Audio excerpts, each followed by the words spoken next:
6:42 on Daybreak, and we are celebrating Western New York and another local singer ready to be in the national spotlight on The Voice. Yeah, the new season premieres tonight and will feature a Western New York singer who may seem a little familiar to you because Elliot Hunt, along with Goo Goo Doll Robbie Takak, well, they just put out that Buffalo version of the Bills Mafia anthem, Mr. Brightside.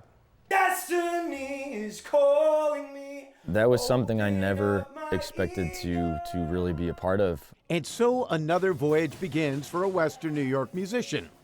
There was a snow day last year, and I hate doing nothing. So I was scrolling through my phone and saw that they were doing virtual auditions. So Elliot thought, why not? What have I got to lose? And he sent in an audition and waited. In the meantime, playing shows with his band A Letter to Elise and spending his days as technical director here at SUNY Niagara's Arts and Media Department. And oh yeah, planning another major life event, something that came into play when he finally got the call from The Voice. You moved your wedding. Yeah, well, me and my wife moved my wedding. It was a crazy thing. We were actually going in to talk about our bridal shower party. And so my whole family was there, and just as I was pulling in, I got a call from one of the casting directors saying, hey, so we see that you have your wedding on this date. That's when we're going to be filming, so what can you do? Yeah, at that point, he was walking into the venue planning to tell his family that he got the call, but he was going to turn it down, and it's fine because there would be other opportunities. And my wife stopped me mid-sentence and said, oh no, we're changing the wedding. You're doing this thing. And so the adventure began. They pushed the wedding back a few weeks, and while he and Alexandria took this major step, they waited to find out if he was going to take a big leap in his musical career.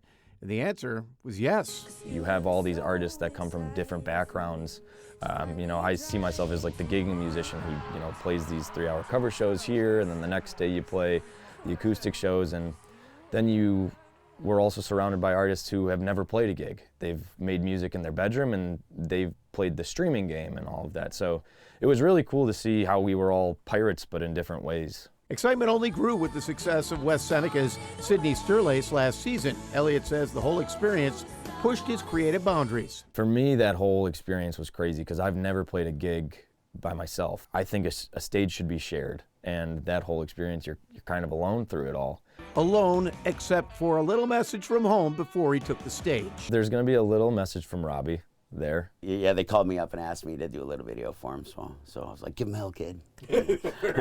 He kind of chimed in just before I went up there, and that definitely calmed my nerves. And another thing that calmed his nerves is that they let him play his guitar as he sang. And then, after his performance, a lot of tears.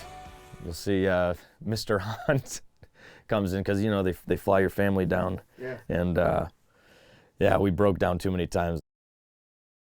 Yeah, so tears of joy, tears of disappointment. You'll just have to tune into The Voice this season to find out. And we still aren't sure if he's going to be on tonight's premiere or next week. But once again, another example of the amazing talent we have right here in the 716. Yes, Sydney right? Sterlace, Cammy Clooney, Joshua Vicanti, and now Elliot Hunt on The Voice. So we will have to tune in to see. Yeah, go get him, kid, as Robbie would say.